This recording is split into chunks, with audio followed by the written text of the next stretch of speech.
ગણેશોત્સવ ચાલી રહ્યો છે અને મુંબઈના પ્રસિદ્ધ લાલબાગચા રાજાના દર્શને મોટી સંખ્યામાં ભાવિકો ઉમટી રહ્યા છે। ત્યારે આજે કેન્દ્રીય ગૃહપ્રધાન અમિત શાહ પણ સહપરિવાર બાપાના દરબારમાં પહોંચ્યા હતા।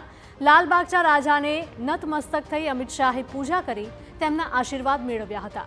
ઉલ્લેખનીય છે કે અમિત શાહ 2 દિવસના મુંબઈના પ્રવાસે છે, ત્યારે અન્ય કેટલાક ગણેશોત્સવ કાર્યક્રમોમાં પણ ભાગ લે તેવી શક્યતાઓ છે। અમિત શાહ સાથે મહારાષ્ટ્રના મુખ્યપ્રધાન દેવેન્દ્ર ફડણવીસ, એકનાથ શિંદે સહિતના નેતાઓ પણ બાપાના દરબારમાં જોવા મળ્યા હતા। તો લાલબાગચા રાજાના દર્શન બાદ અમિત શાહ સહપરિવાર મુખ્યપ્રધાન દેવેન્દ્ર ફડણવીસના નિવાસસ્થાને પહોંચ્યા હતા। અહીં તેમણે ગણપતિ બાપાના દર્શન કરી તેમની આરતી ઉતારી હતી। દેવેન્દ્ર ફડણવીસે જણાવ્યું હતું કે આ સમયે સૌએ મહારાષ્ટ્રની પ્રજા માટે સુખ, શાંતિ અને સમૃદ્ધિ માટે પ્રાર્થના કરી હતી।